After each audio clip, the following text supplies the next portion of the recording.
Hi everyone, it's great to see you. The sun is out for a few minutes in between the rainstorms here, so I thought I'd take a little walk around the yard and see how things are looking, and I'm bringing you along.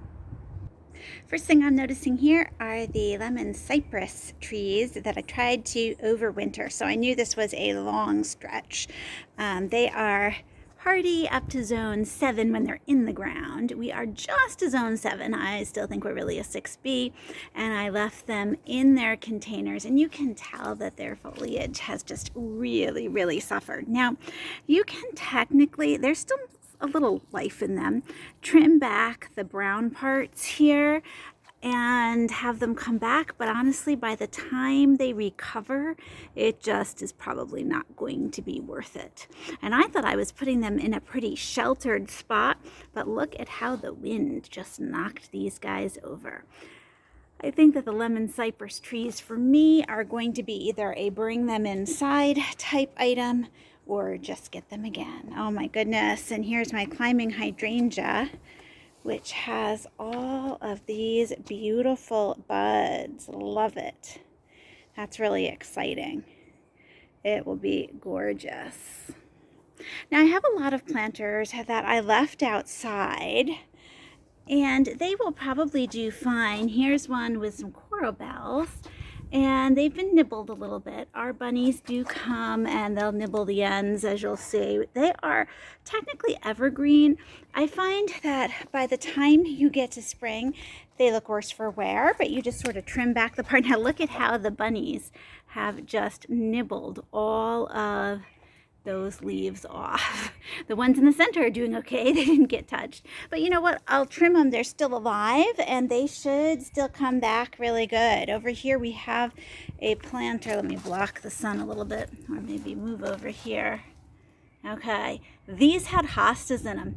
Now, these hostas were covered completely with dirt, but just through the winter, they've really exposed the roots. I don't know if that means they're going to make it or not.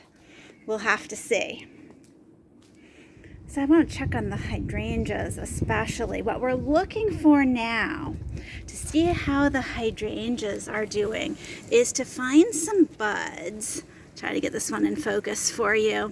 And if they're still looking green, that's a really good sign. So we've had a pretty mild winter, and I'm seeing a lot of green hydrangea buds here, which means they haven't been killed by the wind, which is great. Now, of course, I don't want to speak too soon because you don't know what April could still hold. We could still have a freeze that gets them. But I'm seeing lots of good buds here, and that is just so exciting. Here's another one, a whole bunch down in there. It could be a good Macrophylla hydrangea year, and I have a lot of little daylilies coming up, which is always wonderful. Now the daylilies, they're going to look a little worse for wear if we get some cold weather, but they'll even send up new leaves if they get too frostbitten, so I don't really worry about them. Oh, look at these green hydrangea buds, and a lot of them. That is so exciting. Just a really good sign. And I have some irises coming up. Looks good. We got a lot of standing water in the fountain. This is the special cover that we use on the fountain to keep the water from cracking the cement, so that should be good. Now, some of your hydrangea buds this time of year, depending on the hydrangea type, could look like this. These are very red, and this is actually the type of hydrangea that it is. Its buds tend to be red, and if you can sort of tell though, they just have a, I don't know, a more water-filled, alive look to them.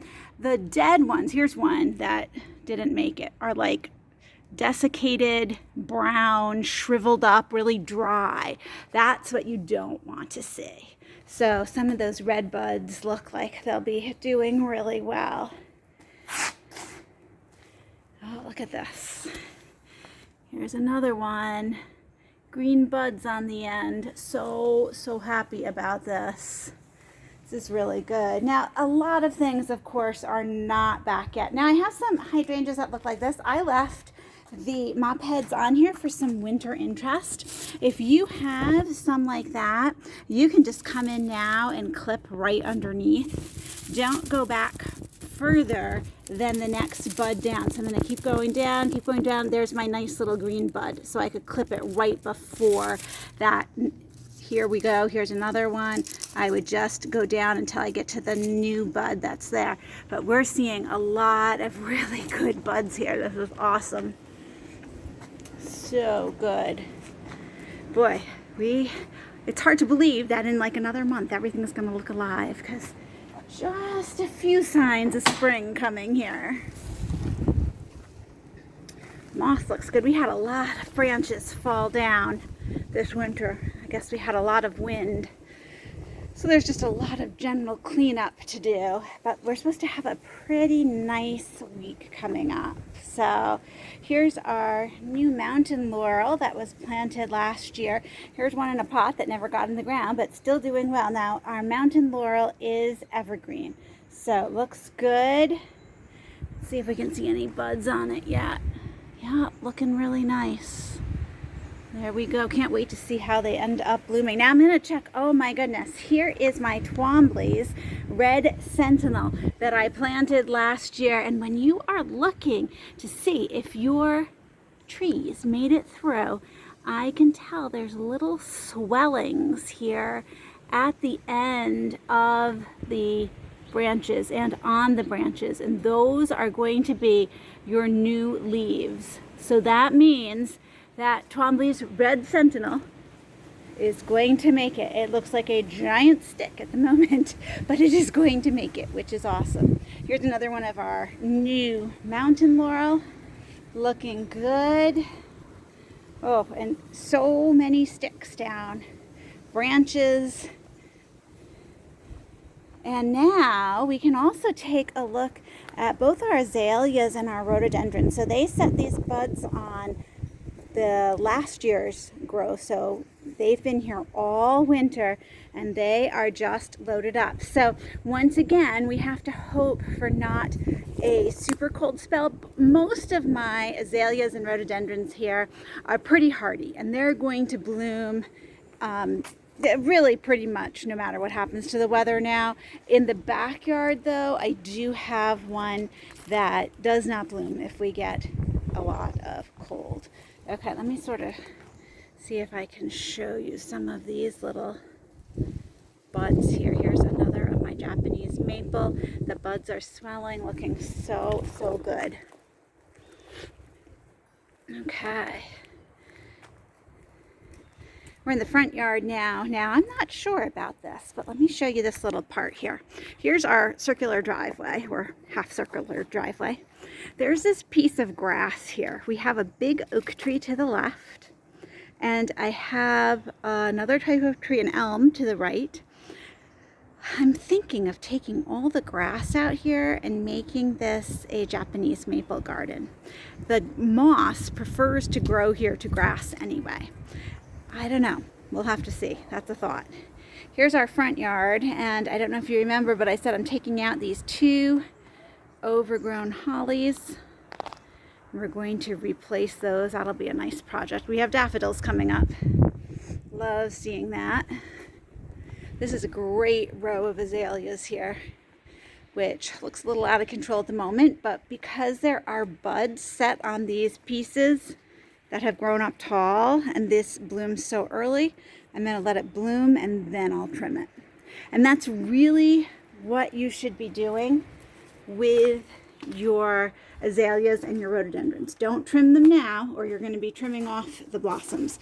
Wait till they bloom, then, wow, there's another big branch here. Okay, so this is the side yard that we're going to be working on a lot this year, and getting this little passageway looking good.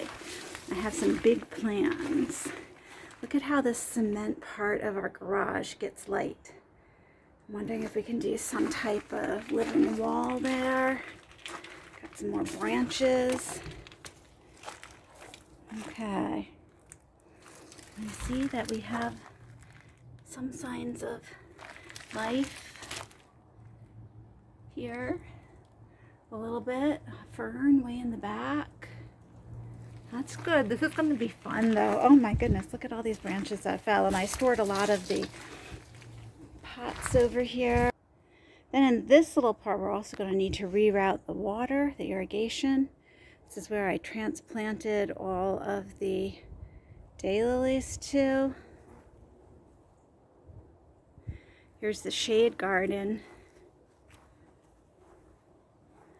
which gets a lot more sun when there's no leaves on the trees.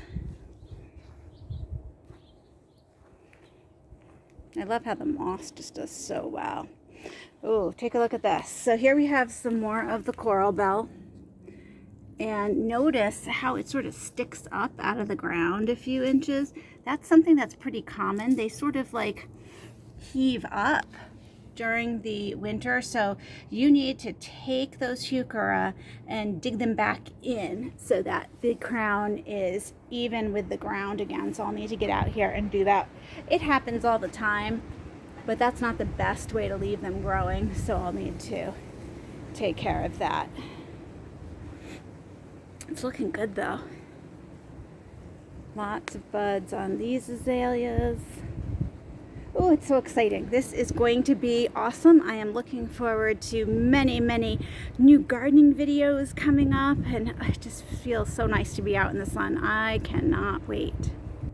Thanks so much for joining me, and I'll see you in the next video.